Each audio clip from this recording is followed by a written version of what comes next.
Hello, today we are going to learn about the normal curve. Last week we found standard deviation, and where standard deviation shows up a lot is in comparing numbers to each other. So if you have large sets of data and you want to know how far away on average the data points are from the average, then you find the standard deviation. And another place that it shows up is it helps us make what's called a normal curve. Things that are normally distributed have the mean and the median. So the middle number, like if you listed everything out in order, the middle number would be the same as the average. And then not only would it be the same as the average, but it would look the same on either side. The shape of the graph of all the data would be symmetric. And so I'm going to try to draw a normal curve for you. It's not the easiest thing in the world to draw just because the shape is not that easy to draw, but it's not that hard to make. It just kind of looks like that. So it's also sometimes called a bell curve, and it looks kind of like this. And right in the middle is a line, and that's the mean, which is x bar. If you remember last week, I couldn't write x bar in sheets, but it looks like this. And x bar is the mean or the average. So it looks like that. And then we've got several lines. 1, 2, 3. And 1, 2, 3. And kind of like a box and whisker plot, the normal curve is set up if things are normally distributed, that each of these things contains a certain amount of the data. So in box and whisker plots, each section of the box and each section of the box and each whisker represents 25%. In the normal curve, it's not 25%. Each side of the mean is 34%, immediately on each side. And then the next box is 13.5%, or the next section. And then we have 2%. And the last little thing is 0.5% on each side, and it's symmetric. So this side looks exactly the same as this side. The left side and the right side look exactly the same. Some people draw a normal curve and they combine these two together, the 2 and the 0.5, and some don't. I don't. I actually separate them out. And then you may be wondering, how do you find these lines? Well, it's +1 standard deviation.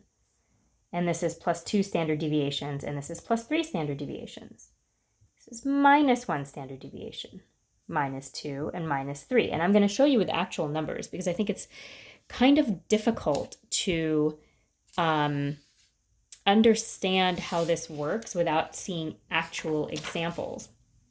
And so if I said that I had some set of data where the mean, let's say, was 50, and the standard deviation, which I'm going to abbreviate SD, it's actually, there's a Greek letter, a lowercase sigma, that you would normally see, but I'm going to actually let your statistics teachers teach you that. And let's say that the standard deviation was 5. If I wanted to draw a normal curve that represented this, I would draw this nice long line down here. And then I would draw my curve, which is not always the easiest thing in the world to draw. You notice they don't always look exactly the same because I just don't draw curves that well. I would put the 50, if this is my mean right here, this 50 goes right here. I write 50. And then I draw my other lines. In your work this week, the lines will already be drawn for you, and you're just going to kind of fit them in. You're going to write the numbers in, but you're not going to actually have to draw this curve because drawing the actual, just the shape here is kind of not that easy, at least not for me. And then if the standard deviation is 5, notice here I say +1, so that means 50 plus 5. So I'd say this is 55. The next one says +2, which means 2 of these. 2 of these is 10, so I do 50 plus 10, which is 60. And then +3 means I just keep adding 5. So this is +5, +5, +5, +5, +5, +5. On the other side, I'm actually going to subtract 5. That's what this means, -1. That means -5 times 1. So this would be 45 on the left. And the next one, I'd subtract 5 again, 40, and then I would subtract 5 again, 35. So I'm just subtracting, I'm adding 5 every time on the right and subtracting 5 every time on the left.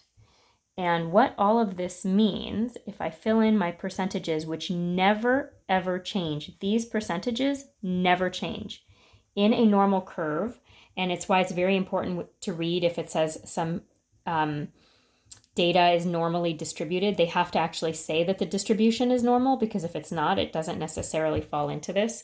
I find the standard deviation for every test that you take and every quiz and all the assignments that you do, but they don't necessarily actually fall into a normal curve. It's not normally distributed necessarily, and so I can't make this graph for that. I can only make this graph if something is normally distributed.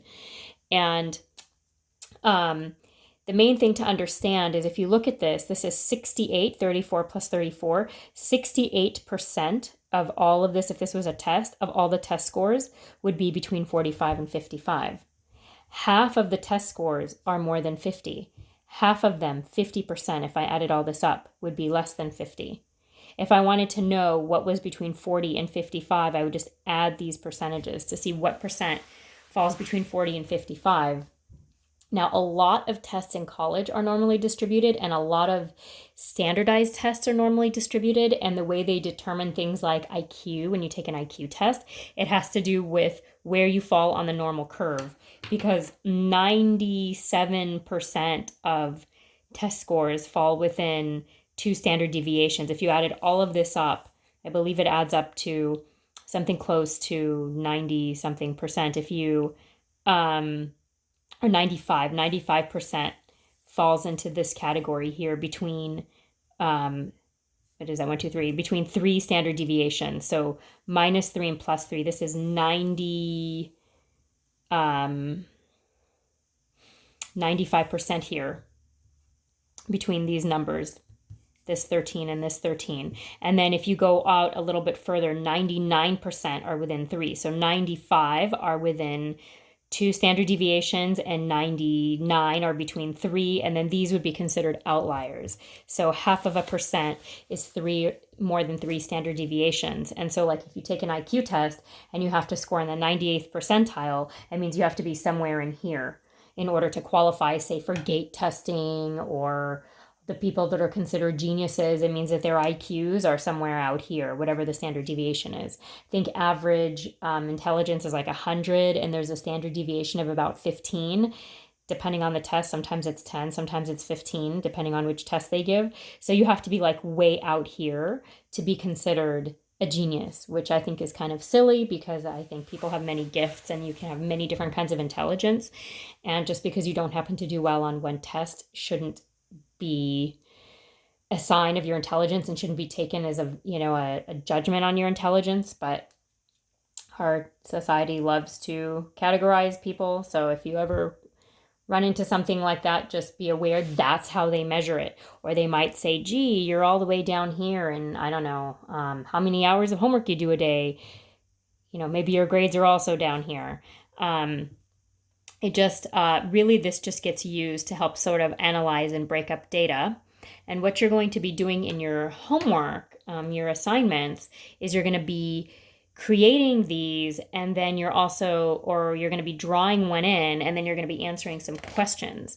And so I'm going to show you a problem that's kind of similar to what you're going to do in your assignment this week. And then next week, you're going to have another 1 or 2 assignments as well. And so I want to show you this. I'm also going to give you a copy of this, a blank one, if you want to print it out and take notes on it, or see what it is that we're doing. I'm going to zoom out just a little bit so that we can see the whole thing. There we go. And so this problem says a set of data has a normal distribution. That's important. The mean is 5.1. and the standard deviation is 0.9, and we want to find the percent of data within each interval. This is what you're going to be doing in your assignment today, or this week. That's our standard deviation. And so what I'm going to do is, and in your assignment, you're also going to have a whole thing like this already given to you. I'm going to put these lines so that I can actually see them, like this. And then the very, very middle one, I'm going to write my mean, 5.1. And then the standard deviation is 0.9, which means I'm going to add 0.9 to figure out what this number is. 5.1 plus 0.9 is 6.0. If I add 0.9 again, I get 6.9. If I add it again, I get 7.8. If I subtract 0.9, I get 4.2. If I subtract it again, I get 3.3. And if I subtract it one more time, I get 2.4. And so this is my curve, and that's really all there is to making it. I'm going to fill in the percentages. I like to always fill them in so that I don't forget what they are. And I will tell you that oftentimes researchers don't really care about the outliers. They don't care about this 0.5% or this one. They often don't even care about this 2 or this 2%. They really care about what's going on in the middle. And so we sketched our curve. I'm going to answer these questions. And the question is, what percent of data is within each interval? And so that's going to be a number. I'm going to be using those numbers that I filled in the curve to answer my questions. And so it says, what percent is between 6.0 and 6.9? That's right here. That's 13.5%. And I make sure to include the percent because sometimes it asks you how many of something, and then that's not a percent. If I want to know what's greater than 6.9, this is everything greater than 6.9. That's that 2 plus a half, which is 2.5. The next one says between 4.2 and 6.0. Here's 4.2. Here's 6.0. It's everything in the middle. 34 plus 34. And so that's going to be 68%. If I ever grade test on a normal curve, I have to figure out what the mean is and then what the standard deviation. And if you're one below the standard deviation or one above, all of these people would be C's and all of these people would be B's and these would be the A's, these would be the D's, and these would be the F's. And I've actually graded tests like that for students because they wanted me to. And then they found out that they didn't really like that very much because while there weren't very many F's, some people that had very high scores still didn't get an A. This says, what percent is less than 4.2? Here's 4.2. I'm looking at this area here. 13.5 plus 2 plus a half. Well, 13.5 plus a half is 14. Plus 2 is 16%. That's my answer. Less than 5.1. 5.1 is the mean. And remember that in a normal curve, the mean and the median are exactly the same, which means 5.1 is the middle. And that means that half of the data, 50%, is less than 5.1. If you're not sure, you can always add 34 plus 13.5 plus 2 plus a half. That should give you 50. And then it says between 4.2 and 5.1, that's just in here. That's 34%. And this is what your work is like. You're going to be, I'm going to give you a curve that you can actually print out if you want and draw on, and you're going to fill in your percentages, and then it tells you the mean and the standard deviation, and you just have to fill in the numbers and then answer the questions. I'm going to do one more example, and you're going to have something like this next week as well. And it's to contrast a little bit because the last question on your homework this week actually asks you for a number of things instead of a percentage. And so I want to show you how to answer that. And so first I'm going to draw myself a normal curve, and you can see they're not like the super easiest things in the world to draw. Mine definitely doesn't look like the example one, which was probably drawn professionally using some sort of software. And it tells me this here. It says the test scores have a mean of 76. That's in the middle right there, the average, and the standard deviation of 10. And so I'm going to fill in 10. So plus 10, plus 10, plus 10, minus 10, minus 10, minus 10, like that. And then I'm going to fill in my percentages. 34, 34, 13.5. 2 and 1/2, 13.5, 2 and 1/2. And then it says in a group of 230 tests, how many students score above 96? So I'm going to write this 18A so you can see what I'm answering. So 230 students took the test, and I want to know how many scored above 96. This is what is above 96. It's 2.5%. But the question isn't what percentage. The question is how many students. I'm actually looking for a number. And so I have to change 2.5%, 2.5. And no, it looks like a decimal, but I actually have to move that decimal point over, and I get 0.025, and I have to multiply that number times 230. 230 times 0.025. Whoops, I have too many decimal places here. No decimal place there, just there. And then I have to multiply that. Now you can use a calculator. I'm actually going to rewrite it a little bit neater, and I'm going to multiply by hand. That's 0, 15, 10 and 1 is 11, 0, 6, 4. I'm going to add. And then looks like I have 1, 2, 3 numbers behind the decimal point. So if 2.5% of 230 is 5.75. So I would say if it's not a whole number, in your homework I believe it's a whole number, but if it's not a whole number, I would say that between, because 5.75, you can't have 0.75 of a student, you'd say between 5 and 6 students. Or you would use the words approximately. You will learn all of this in statistics when you take statistics. So if you're rounding, you have to say approximately, because it's not exactly, you're rounding, it's not perfect. The next part says, in a group of 230 tests, how many students score below 66? So if I look at what's below 66, that's all of this. This is below 66 here. And we added that up in the other one. 13.5 plus 2 plus a half is 16%.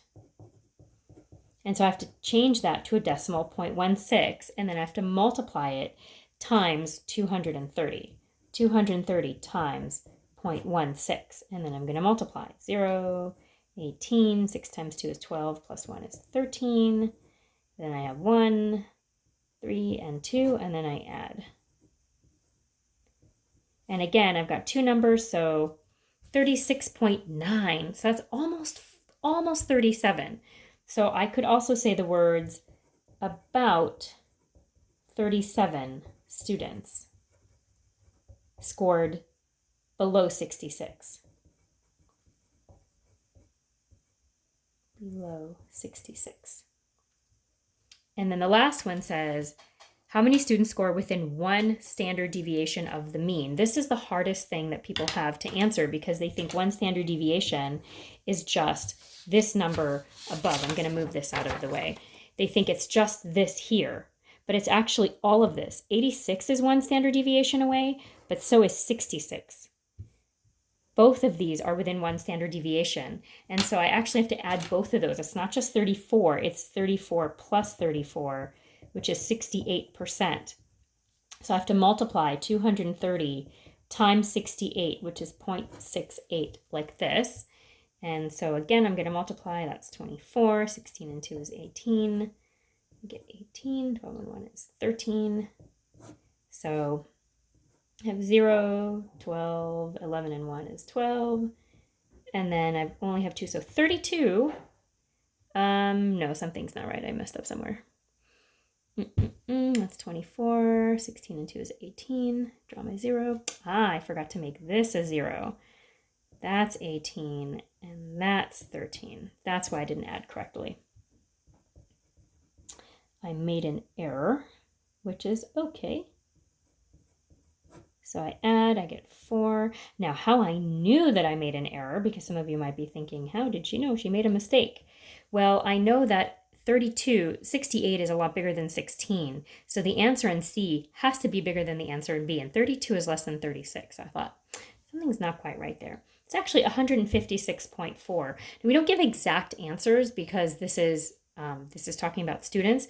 So I would round down and I would say about or approximately 156 students scored